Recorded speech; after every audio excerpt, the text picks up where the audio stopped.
On a more serious note, Kenny Stubblefield, he was asked about the Sincere Parker legal situation. Of course, we talked about that in great detail last week. He says, I mean, obviously, we leave that into the law's hands, but as far as the kid himself, we're still going to love him. We have to. That's what this group is all about. Hardaway told reporters, we don't condone anything negatively. We just know that we're going to support him as our guy and let the laws handle what they need to handle. In other words, that kid's probably not going to miss a game this season.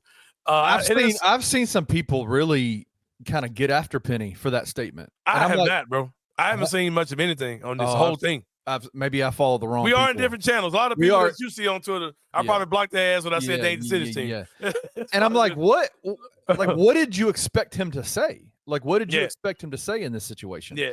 That it's a bad PR move. Like, you expect him to come out and just throw the kid to the wolves? That is, if in the history of Penny Hardaway as the head coach of the University of Memphis, when has that ever happened? When has he ever done that? Yeah, he's never done it. Never done it. And that's honestly, man, that's probably the best way to get these things done until these things are solved, because what if the kid is exonerated of all this stuff, and then 100%. It's like you've kicked him out to the side for something that was a false allegation. I think, like we talked about this last week, it is unfortunate how these things go down, but because of the legal system, this thing is probably going to get kicked down the curb, kicked down the street, kicked down the line, and the season will be over by the time anything legally happens with this kid. Yeah. And you're not going to get any more than one season of him anyway. Yeah. But that cloud over the team is going to be there as long as these investigations and these accusations are on the way. But I'm not surprised to hear Penny. My expectation, and he's really good at basketball. So of course his I'm not going to say understanding, but his tolerance of this is definitely going to be affected by the level of the player. My expectation of this cloud that we're talking about, the only way that a cloud, we have to be a fan of the University of Memphis, to be a fan of really any team, you have to be kind of crazy and kind of psycho. Yeah. Right. Like you have to be. Fan is short for fanatics. So right.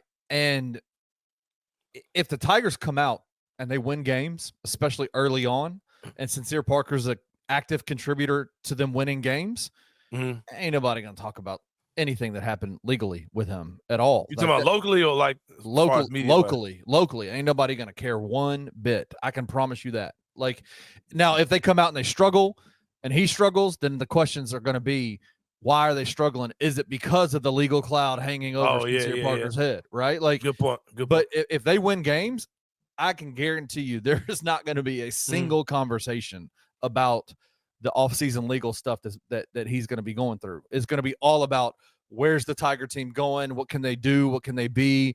You know, what's their ranking? Why doesn't Bart Torvik love us? You know, that kind of stuff. That's right. The conversation.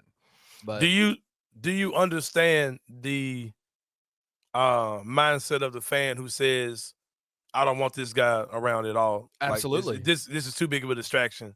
Good or bad. Like, even if he's a good player, I don't want him here. Or even if he didn't do this, just the fact that he got caught up in this type of situation, do you not want him on the team? Like, I mean, do you understand that type of fan? Yeah, because the accusations and the allegations made against him are pretty horrendous. Like they're tough, right? Like, and my hope is that if the evidence that Sincere Parker's team is saying they have is real, then man, I hope it comes out. I hope they move this process along, let it go, and then he completely gets exonerated from this, because what they're saying is that basically he was defending himself, that they insinuated that she injured herself in this confrontation.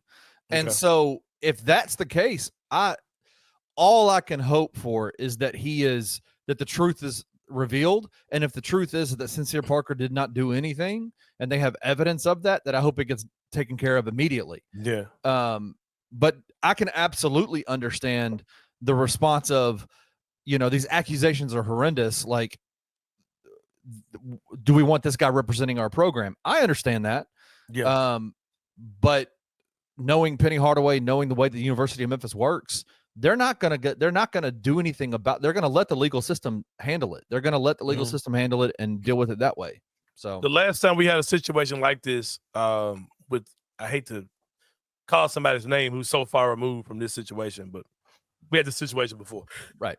Back in the 08 or 2008, something like that. 2008, 2007, something like that. No, it was before that because 08 was the championship team. Probably like 06 or something. 06, yeah. He was before. Yeah, you're right. Yeah. Yep. So I don't remember too much as far as what the response was during the season. I remember the criticism of Calipari before the season, but I don't really remember too much of the kickback that was happening. Plus, there was an awesome team, if I'm not mistaken. I want to say that team was good. They were fine.